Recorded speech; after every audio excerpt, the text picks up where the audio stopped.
right, I think maybe everybody's arrived who's going to arrive. So welcome, welcome. My name is Jennifer Hsu, and I'm chairperson of the Green Team here in Ringwood. I am really pleased to be offering our first virtual presentation to the community. We are supported by a grant from Sustainable Jersey. And I would like to thank Ringwood Public Library for hosting this event and for helping us with publicity and helping us with registration. So extremely grateful to Ringwood Public Library. This presentation is part of the Green Team's campaign to reduce waste and create a healthy environment. And that campaign is, as I said, supported by Sustainable Jersey. With respect to the healthy environment, we have created a digital brochure on maintaining healthy lakes, what homeowners can do. And that digital brochure is available on the Ringwood website and at the page for the Environmental Commission. The link to that brochure is in the chat box.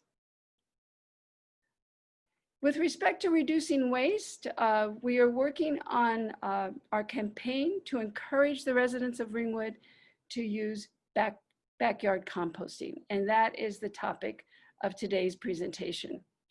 So at this point, I'm going to share my screen and move to the presentation.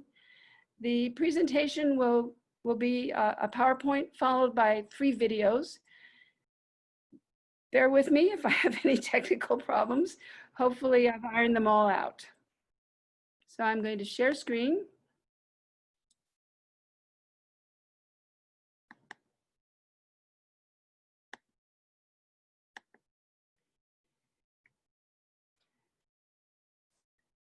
And hopefully you can now, actually, I'm going to do one more thing. Sorry, I'm just going to minimize that.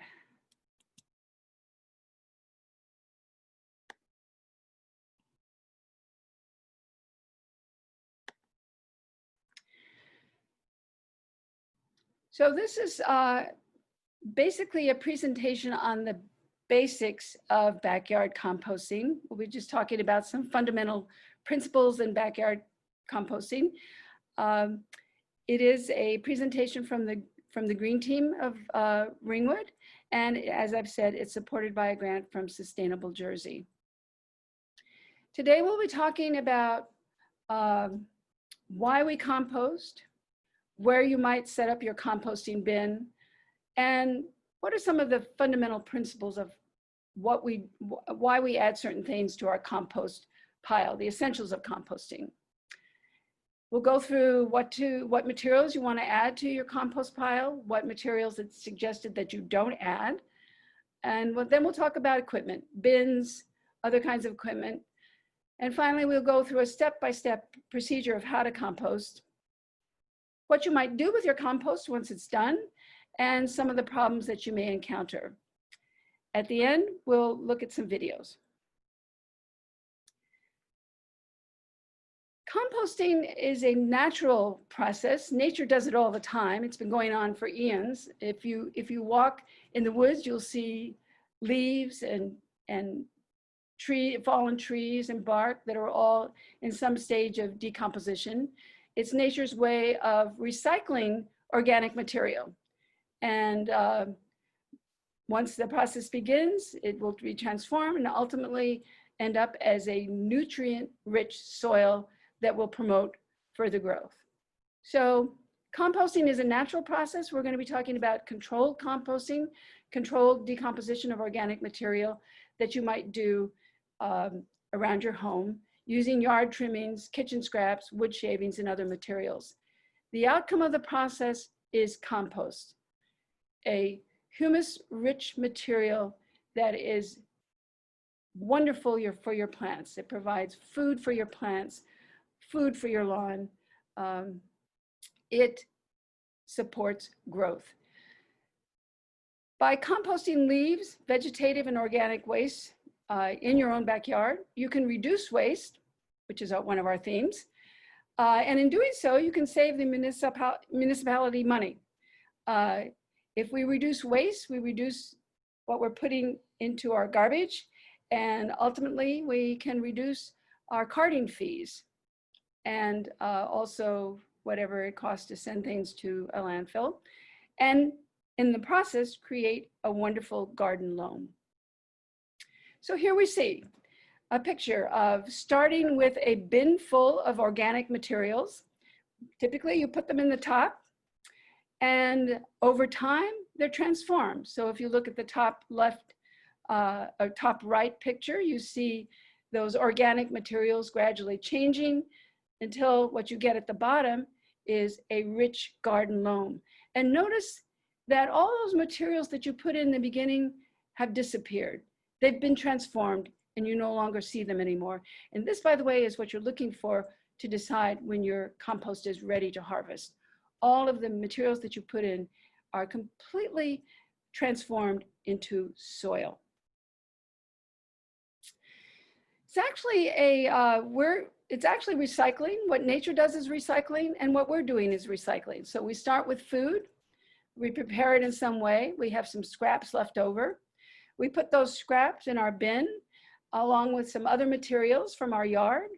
We let them sit around. A wonderful process goes on, and the outcome is a wonderful, rich garden loam, a soil amendment, which we can put back into growing more food or growing flowers or any sort of plant. So we're doing recycling as well.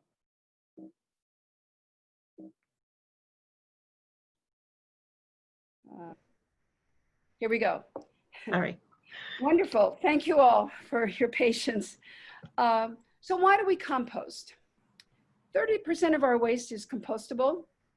And if we compost, we can reduce the use of trash bags, plastic bags.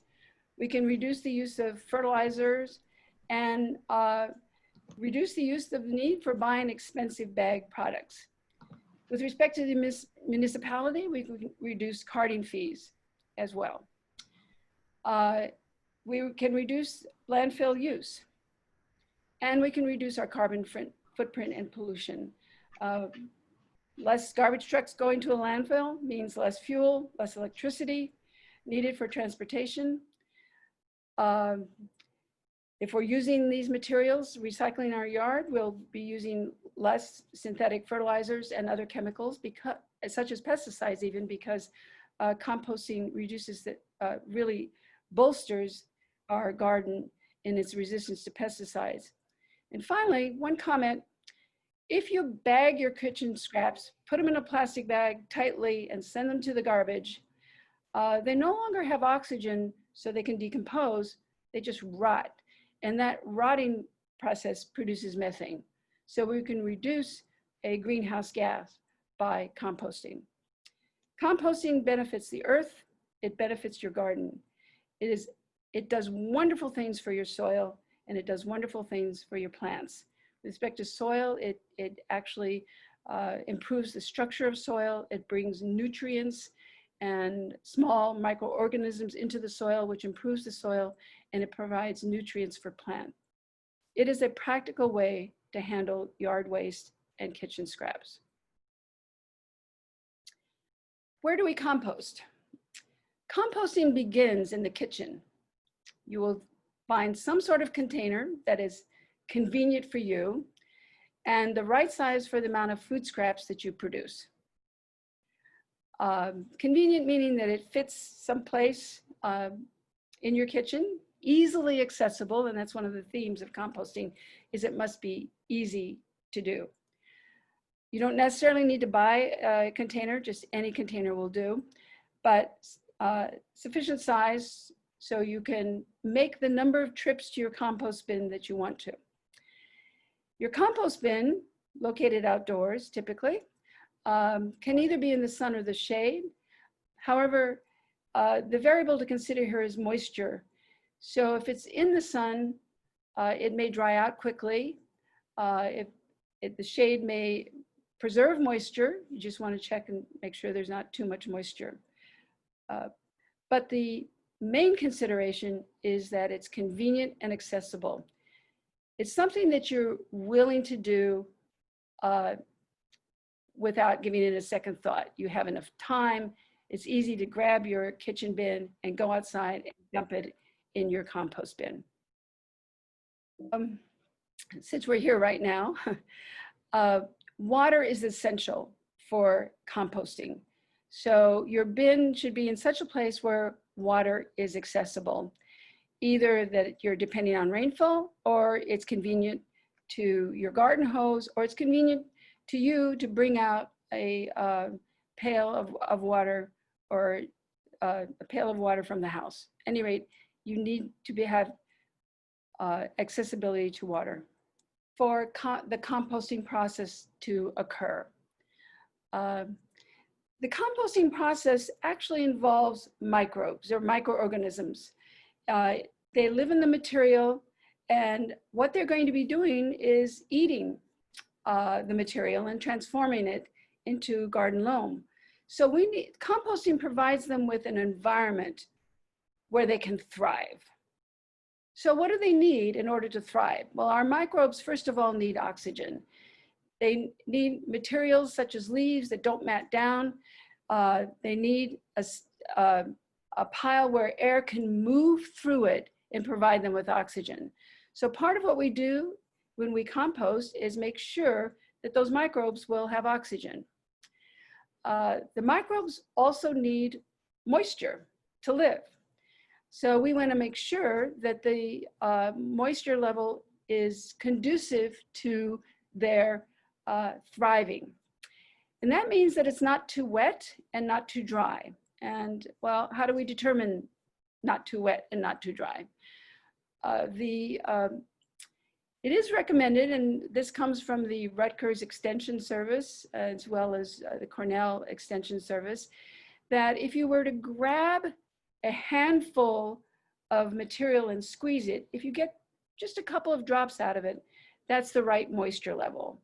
Or you could view it as basically a wrung out sponge. When you take a sponge and squeeze all the moisture out of it, what's left would be the right moisture level for your compost pile. Our microbes also need food, nutrients. Two types of food. They need browns, which are a source of carbon, and carbon provides energy for microorganisms. That carbon comes from leaves, straw, hay, sawdust, wood chips, etc. They also need greens, and those are materials that are a source of nitrogen. Nitrogen provides protein for these microorganisms. Fresh grass clippings, vegetable waste, coffee grounds, tea leaves, manure. These are all sources of nitrogen, and we call them greens. And by the way, when I mention fresh grass clippings, I mean grass clippings that don't have any sort of synthetic fertilizer on them or any sort of chemical on them, because you don't want to put that in your compost bin. You also need a large surface area to work, so the air will move through, but they're able to attack the materials on a large area. So we need air, water, food. The food includes browns and greens. So here we have a diagram of what happens.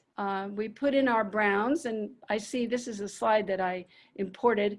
I don't think they meant stew, I think they mean straw. So we have our browns, leaves, straw, woody materials, and we have our greens, fresh grass clippings, food scraps, manure. But we also have water, and we also have air.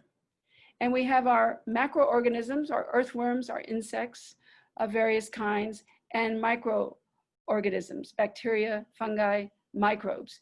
And they're doing the magic. They're working on our pile of organic material, our browns and greens, and the outcome is compost. So what do we compost? Well, vegetable skins, cores, ends, shavings of various kinds, fruit peels, nut shells, peanut hulls. Now here's where you can make a decision. If you have enough time, you may want to chop things up, put them in, because if you chop them up, the more surface area you're providing for the microorganisms to do their job. But if you're pressed for time, don't really have that much time, you can put them all in whole. It will just take longer to compost.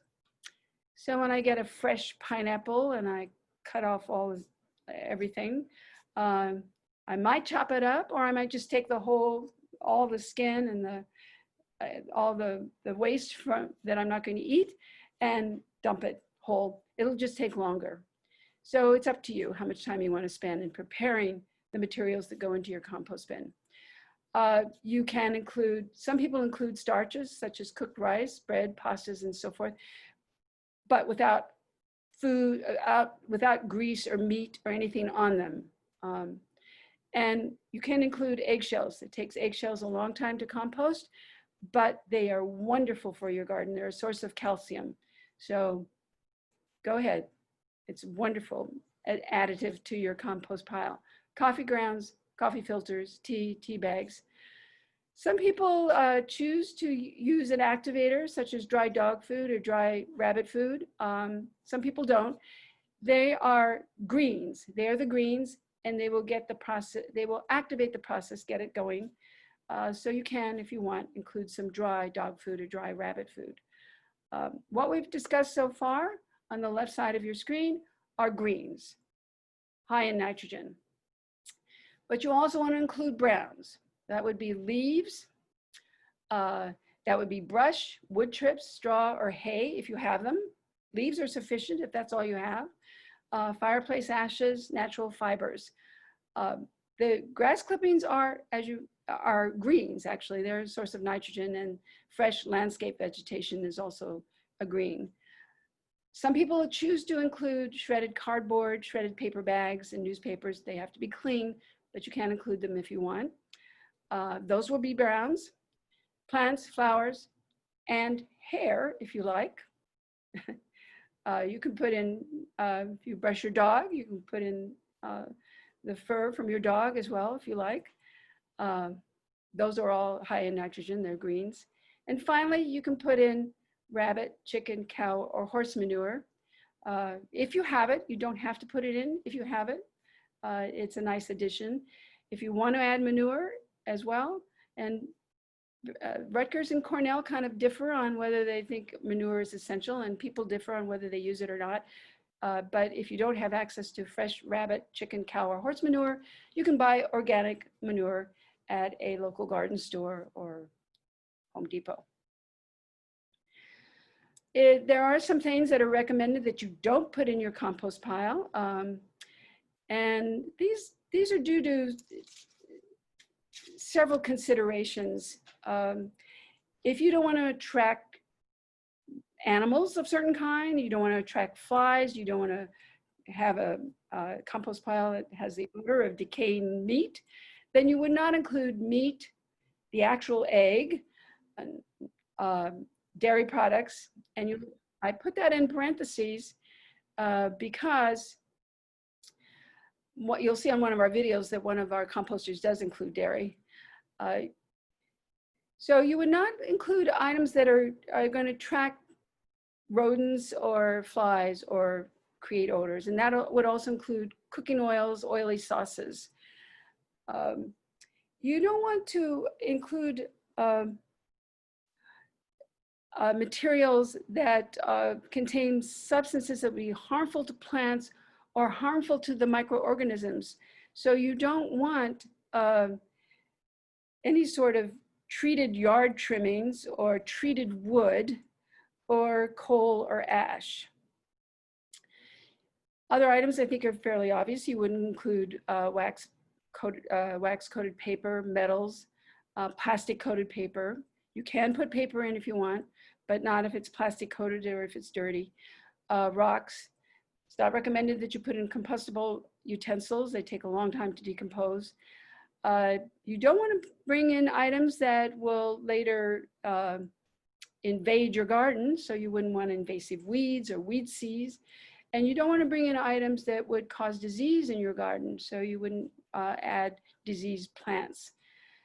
You don't want to bring in items that could bring germs, bacteria, and other pathogens. So you definitely don't want to include dog or cat waste. So what type of bin or what type of structure would you use for your composting project? Composting does not require a commercial bin. It is suggested that the minimal size for your composting pile would be 3 by 3 by 3, which is 1 cubic yard. You can definitely make your own composting pile. You can use chicken wire, you can use chain link fence, you can use wood pallets, snow fences, various kinds of walls that you put up, or you can buy a commercial bin. And the prices range, but the commercial bins are available at a lot of different places, including local hardware stores and other stores like Lowe's, Home Depot, or Costco, easy to access. So here we see on the upper right-hand corner, a self-constructed compost pile, and you see there's 2 units to it. And typically what you do here is you create one pile. Now, when we do composting, we add at the top, and we keep adding at the top, and as the decomposition occurs, the material moves to the bottom. Over time, as the decomposition process continues, that pile will build up. So you reach the top, you can move to the second bin while the first one completes its decomposition. So in this case, a home-built process where they're using 2 sites. In the lower right-hand corner, you see a commercial material, such as the one that I have at my house, and you put your organic waste at the top, your food scraps, your yard trimmings and like at the top, and as you keep adding at the top, they move towards the bottom and the composting process begins. So you can be adding at the top, repeating the process, and over time, the bottom materials will have been transformed into your garden loam, and you can harvest your compost from the bottom. So you'll notice that in the picture, she's taking it out from the bottom. There was a door there that she simply opened up, pulled up as she retrieved the materials from the bottom. If you look at the left, it's a wood structure. Again, the materials go in at the top, they'll sink to the bottom, and you see at the bottom there's a drawer where you can bring out the ready to use harvest from your composting process. So what do you need? Well, you need a kitchen receptacle of some kind. If you're going to be adding soil and manure, you may need equipment to put it in. If it's a small hand spade will do, if it's a small process. If it's a bigger process, you might need a shovel. If you in fact turn your pile, and people differ on whether they do turn their pile or not, you need something to do that. Again, if it's small, you just use a hand tool. If your pile is bigger, you need a larger tool to turn the pile. You should have conveniently located to your bin a place for soil, manure, and leaves. Soil and manure if you're using them, and leaves if you're using them. The more you have everything ready just by your bin, the easier it is to do, and more likely that you'll do it. So here's some examples. Here's a kitchen receptacle that you might buy. Here's a hand spade, and here are tools that you might be using if you have a larger bin. So how do you compost? Well, the first thing you want to do is set up your bin. Make sure there's drainage for your bin. Have your tools ready and have all the resources available to you for the process. Then you're going to remember that you need nutrients for your composting process. You will need your browns. If you're using leaves, a pile of leaves would be good. Here in Ringwood, we have an infinite supply of leaves. Good way to use your leaves. If you use other things, straw, have them available. And then you need your greens. That's your nitrogen-rich material, grass clippings, kitchen scraps that you'll bring out and add. It is the case that you need more browns than greens. So a lot more goes into your compost bin than just your kitchen scraps. You will be putting a lot of leaves in, a lot of other brown materials in addition to your kitchen scraps and grass clippings. And I do add soil to mine. Roughly, it's a 2-to-1 ratio. 2-to-1, 2 parts carbon to 1 part nitrogen, 2 parts brown to 1 part green. The next stage, the next thing that you do is you start layering your materials. When you compost, you layer. And the reason for that is we need to make sure that the air is moving through the pile so those microorganisms have enough oxygen and are in a good, healthful environment where they can thrive. So it has been called lasagna layering. Now, when you first start out, you want to make sure that at the bottom, you have something that will ensure airflow. So here in Ringwood, we may start with lots of leaves. Oftentimes people start with twigs to make sure that they have a foundation where there's lots of air. If you put twigs in, remember, it takes them a long time to decompose. Any rate, once you have that foundation layer, then you will proceed with browns, typically leaves, your greens, your vegetable scraps, and then a covering of brown material. Can be dirt, followed by leaves, and if you choose to use manure, manure as well. You repeat, browns, greens, covering brown material, browns, greens. So you just repeat that from the top. As I mentioned, surface area is key. So the more surface area your microorganisms have, the faster that process is going to be. So you may want to chop up or break up large pieces of fruit and vegetable waste. If you're adding things other than leaves, you may want to break them up as well. The other component, water. So as you add things to your compost bin, you will want to add water or make sure that water is coming down. If you're depending on just natural rainfall, then you're making sure that you position in such a way that rainfall will get into your compost bin. If you are bringing moisture either through a hose or something that you carry out from the kitchen, then of course you want to make sure that you're adding sufficient water. But too much water will cause problems. So remember the squeeze test. You don't want too much moisture, you want just enough, or the wrung out sponge idea. If you do have too much moisture, you just add more dry, coarse material. As I've said, aeration is key, oxygen is key for the microorganisms. So to make sure that there's enough oxygen, you may want to turn your pile. Some people depend solely on layering. They have plenty of browns, sufficient layering, they don't have to worry about turning their pile. Other people tend to turn their pile occasionally, once a week. That would be, dependent on how the process is going for you. When do you harvest your compost? When it looks and smells like rich soil. All those organic materials that you've added are no longer visible because they've been transformed into rich, nutrient soil.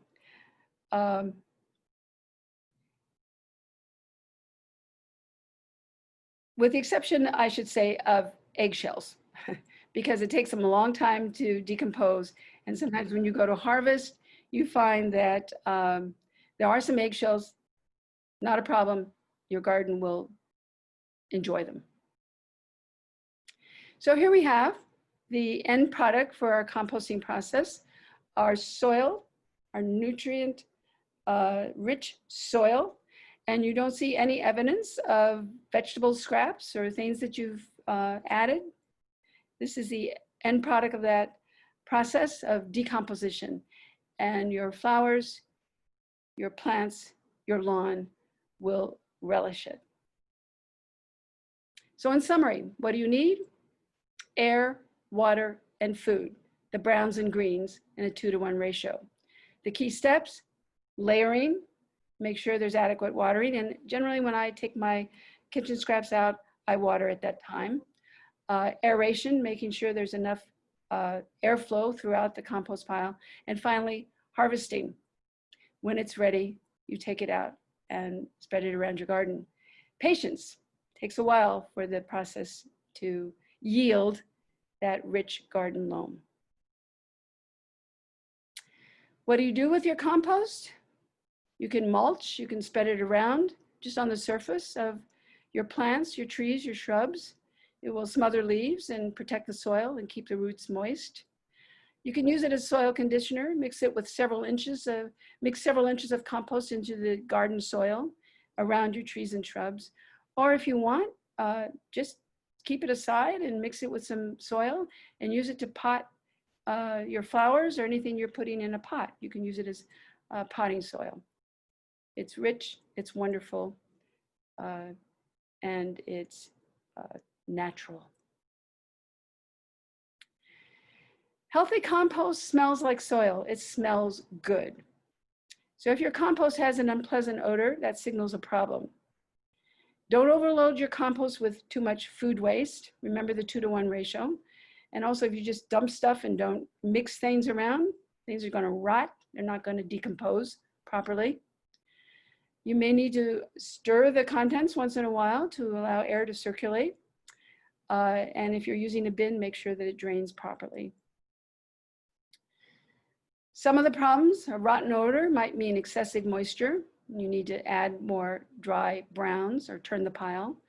An ammonia odor might mean too much nitrogen, in which case you're adding you may need to add more browns as well than greens.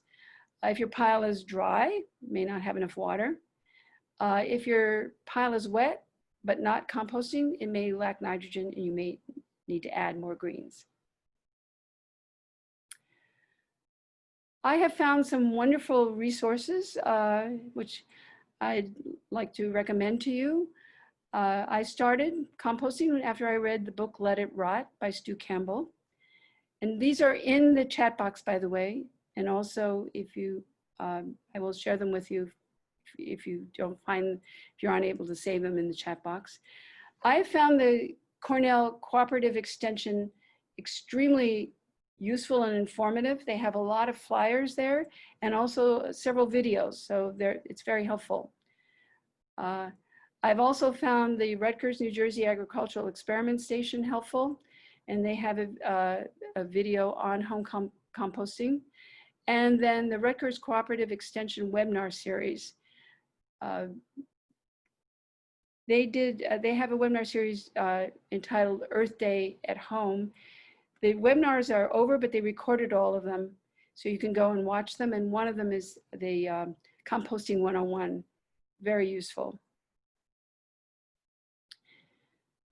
So now we will look at 3 videos, one showing large-scale composting in Vermont, a second and third showing much smaller scale backyard composting here in Ringwood.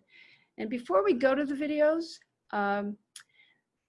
we'll entertain questions and have a conversation after the videos. But my contact information, if you have questions, if you'd like some of the materials that I've talked about today, you can send an email to greenteam@ringwoodnj.net and just address it to me and they'll forward it to me. You can put composting in the subject line. You can visit Sustainable Ringwood Facebook page where there's information that's posted, announcements and other kinds of information. And finally, you can come to a Green Team virtual meeting, the first Thursday of each month at 6:30. And you can register for these meetings at the Borough website. We will be conducting a composting giveaway, and this is funded by the grant from Sustainable Jersey. It's for Ringwood residents. So we're hoping that you would be interested in participating in our composting giveaway. If you would like to participate, please send an email to me, Jennifer Shue, at greenteam@ringwoodnewjersey.net, and you will be a participant in our composting giveaway. We will have that at our October Green Team meeting, the first week in October at 6:30. You don't have to be present to receive something if you are lucky enough to be a recipient, but I do need your information that you want to participate and your contact information so I can reach you. And with that, we can go to our videos.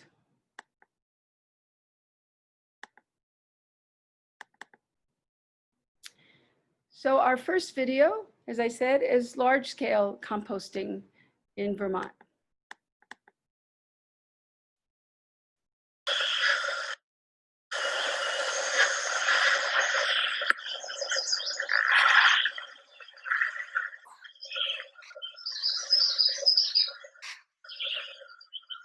Morning, folks. My name's David Bryan, and you've just seen a long shot of one of the gardens for which I make compost, and I make a lot of it. And I've been doing it for 50 years, and so my longtime friend, Jennifer Shue, has asked me if I would do a short video on how I make it. This is not the only way to make it, this is how I do it. So I normally have 3 or 4 bins going at the same time. My bins are nothing but shipping pallets that are loosely tied together, and they just serve a very good purpose. This is a new bin, and this is the beginning of a new pile. And I always start the new ones with 6 or 8 inches of leaves on the bottom. As they rot and get mushy, they keep the weeds from coming up through the compost as it's heating up. So let's go over here, and this is the bin that's almost finished. You can see there's about a foot left to fill up. As I fill it, of course, it settles. So there probably are at least 2 more layers on this, and then when I decide that it's time to stop filling this anymore, I just put 6 or 8 inches of hay on it and leave it. That's the end. That's the last thing I do until a year and a half, when the compost is finished, and I take it out. So I'll just put a layer on, show you what I do. First thing I do is this. This is actually the garbage from our kitchen right now. This is a ton percentage of my compost bin, and you need to keep in mind when you make compost that if the purpose of making compost is to get rid of your kitchen garbage is a small percentage of what goes into whatever kind of composter you're using. So in goes the garbage. Right there. It stays there. I don't do anything else to that except now several shovelfuls of fresh cow manure, which I'm very fortunate to be able to get from the dairy farm about a quarter of a mile down the road. So this is not a difficult thing for me to get. So there's a little manure, then some leaves. I got these from the transfer station last fall. Very nice people to make up their leaves and bag them for me. So some of this and some manure on top of the leaves.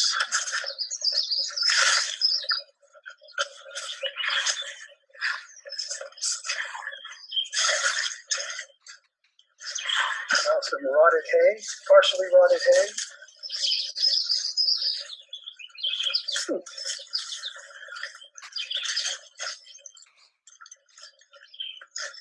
And green grass that I just clipped down this morning, a few minutes ago. On top of that,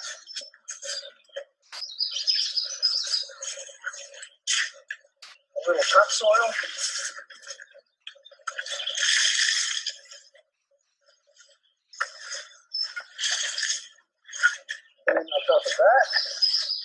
wood ashes from the fireplace.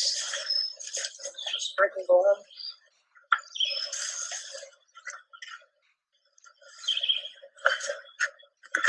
And that's it. That's one layer of compost. Maybe 2 more layers and this will be finished. And finished means this. Here's what you want to see. Finished compost. Let's see what's in here. Here's the eggshell. It just fell out. Here's a corn cob. Takes a long time for corn cobs. Corn cobs in clamshells take a long time to disintegrate. But have a look. Lovely stuff. Smells like fertile earth. Ambrosia from the manure pile. There are lots of ways to make compost. That's worked for me for a long time. So I hope you all hope this is helpful, and let's hear it for the green team. Go green.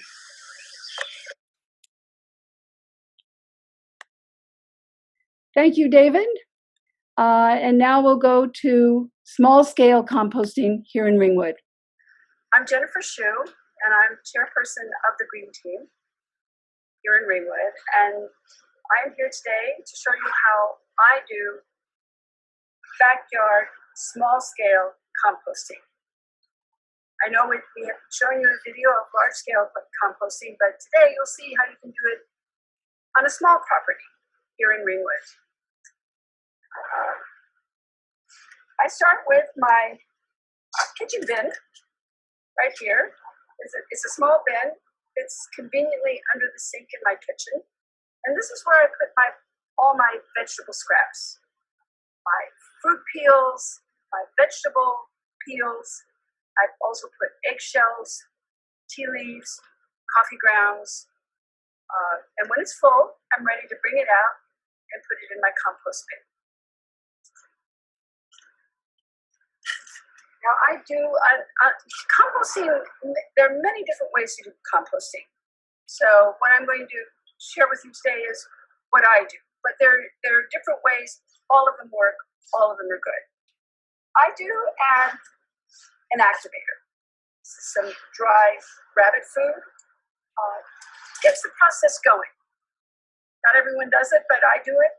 It works well. So now we're ready to go to our compost bins. I have, in fact, 2 bins. I have they're on either side of the tree. So when one gets full, I have another bin to work with while the process of decomposition occurs. So let's go up to our compost bins. I do take water. My compost bins have lids, so I bring water from the kitchen. You can use water from your hose, or if you don't have a lid, you can depend on nature to bring you water, provided there's no drought.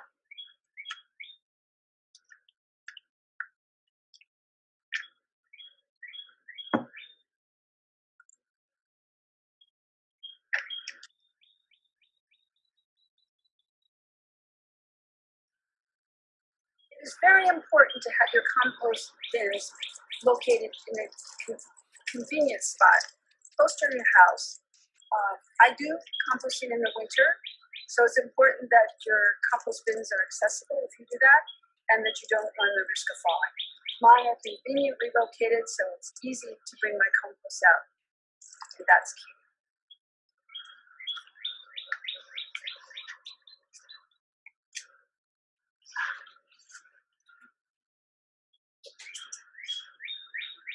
So here's my compost bin. It does have a lid, as I've said. I've been doing composting for about 4 years, and during that time, we have never had any problems with animals. That is perhaps due to the fact that we have a lid. To start the process, we need to do layering. Layering is extremely important because air needs to move through all the materials. So So I first add leaves.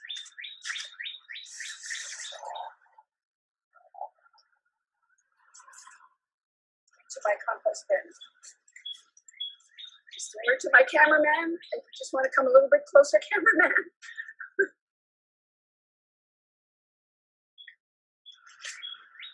Great, great. All right, so I add some leaves to get started. I then add my vegetable scraps. Now, the vegetable scraps are what we call the greens. They're high in nitrogen and they are essential for the decomposition process to begin. My leaves, they're brown, they're high in carbon. And you're going to need more browns than greens at a ratio of 2 to 1.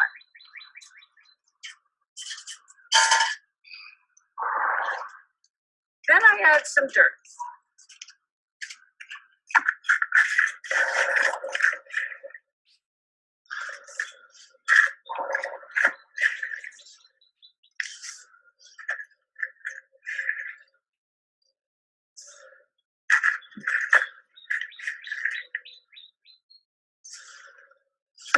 Some healthy soil that I have.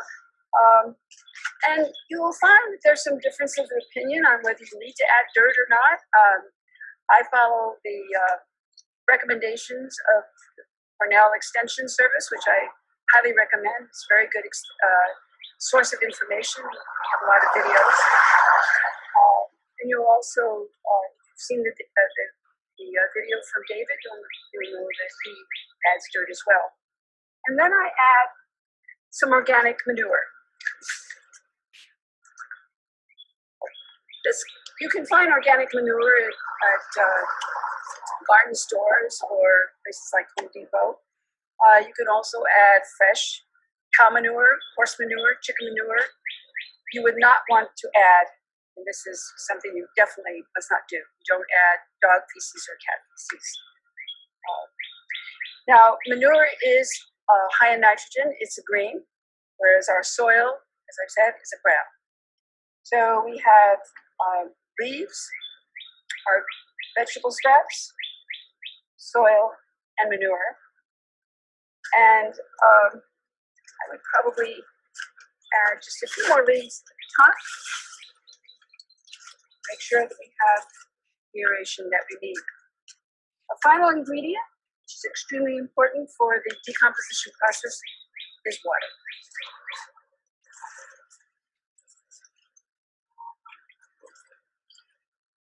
And as I said, you can bring out your own water, hoses, or depend on nature.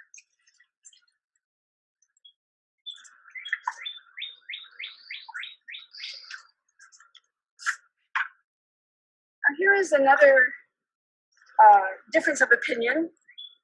So you'll find that some people, especially the Rutgers Extension Service recommends that you turn your compost weekly. Others argue that if you have adequate aeration, adequate layering, you really don't need to turn your compost. It's the aeration and the layering will provide the air that you need for the decomposition process. I use this little tool because I do a little stirring. So I stir like this a little bit.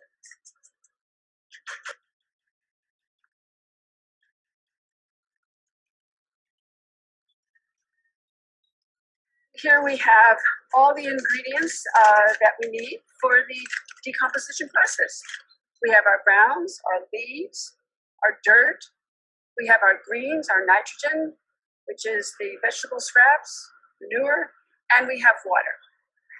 So we have air, water, and food, those browns and greens.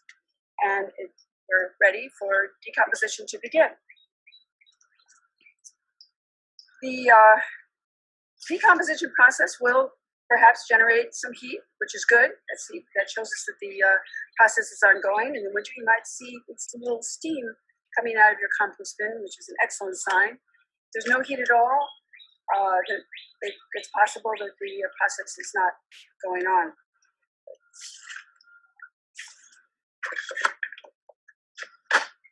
So now we're ready to let those microbes do their magic. And of course, they have what they need.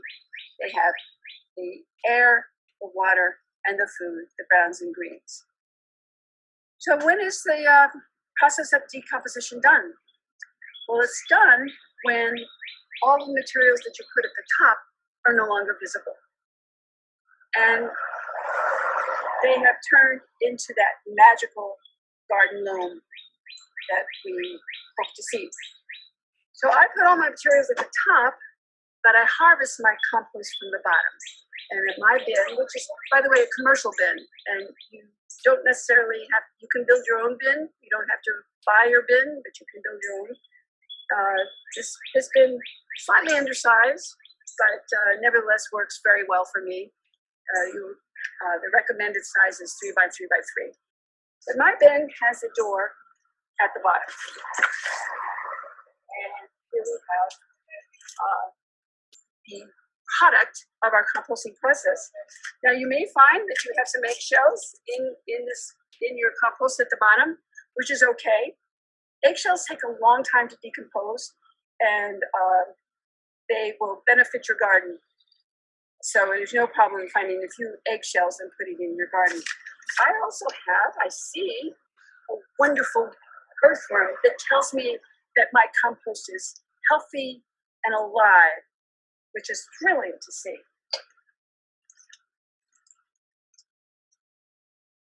And here we have the product of the process. Rich garden loam that smells wonderful.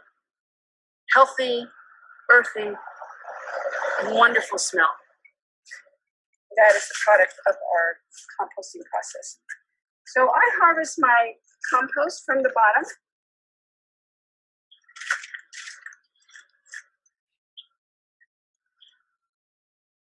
Take it out, and I put it on a lot of eggshells. Okay. I take it on, I put it on just the plastic cover, and I move it to my garden. I feed my plants, I feed my lawn, I feed my flowers.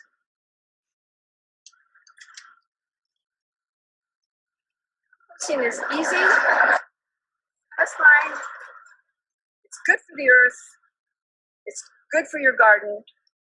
They will appreciate your efforts. You will save on all those plastic bags you use to store your garden waste and throw it out. Just bring your compost here to your compost bin. Thank you so much, and go green.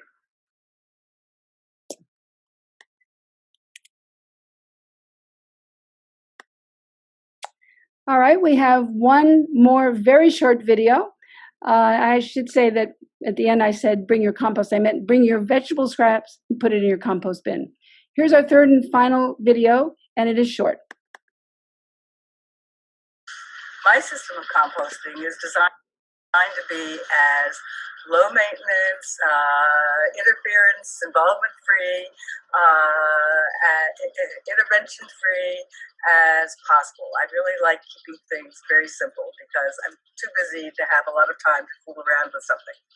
And so what we do is we take a bowl like this, it could be any bowl in your kitchen, any Tupperware container, whatever, and into this we put all of our kitchen scraps. And when it gets full, then, I should say by kitchen scraps, I mean all the vegetable matter, all the coffee grounds, tea bags, dairy, everything except for meat. And the only reason I don't compost meat is because I don't want flies.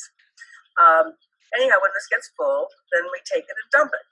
And the first place, the system that worked well for us for about 13, maybe 15 years was to just dump it all in the heap behind this tool shed. And that was a great system. It was sort of food for the animals, and some of the food was actually fairly important. Things like eggshells would disappear within about 24 hours because eggshells are an extremely high value food for animals because of the calcium, which is not easy for them to get in their normal diet. But anyhow, the animals would root through it and get other things, but there would be a lot left. And at the end of a year, we would have compost that was like black gold. It was really rich black dirt. It was sort of like the dirt that I remember as a child seeing in the Iowa farmlands. It was just fantastic for the garden. But all good things come to an end. And this came to an end about 2 years ago when a family of skunks decided to move in under the tool shed, because with our compost heap, they not only had breakfast, lunch, dinner, they had midnight snacks, they had, anytime they got the munchies, they had food right there. And that was unacceptable. So at that point, we moved to a second system. That's over here.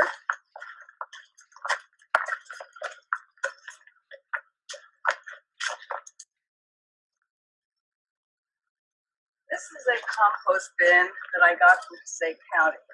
And so we dumped the compost in here. This makes it a little bit more high maintenance because this has to be kept watered and you have to turn it. But the behind the tool shed method didn't need to be watered. It got plenty of moisture from the rain. And occasionally my husband would turn it, but also the animals turned it a lot just by rooting through it. Here the animals have tried to root through it. You can see somebody gnawed a hole down in the bottom. We had to cover with electrical tape. But this takes a bit more work, but it also gives really great compost if it's turned occasionally and you pour some water in it occasionally.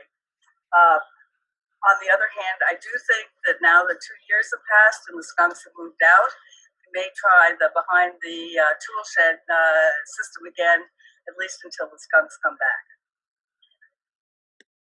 For that last video, and willing to entertain questions. Yes, hi. I have a question. Thank you. That was wonderful. Very helpful. I've not done this before. I've always been interested. So thank you very much. Oh, terrific. Patience, you said, but can you give me a bit, like, is this something like I'll get my first good dirt in a year or in 6 months? What are we looking at? Probably a year. Okay. Probably a year. Yeah. Okay, good. That gives me a time frame. Thank you. And you're welcome to contact me. I'll happily answer questions via email. I think we're probably done. Thank you, everyone. Thank you for being so patient. And I hope this is helpful. Thank you. Thanks, Thank Jenny. you. Good job. Thank you. Bye-bye, everyone.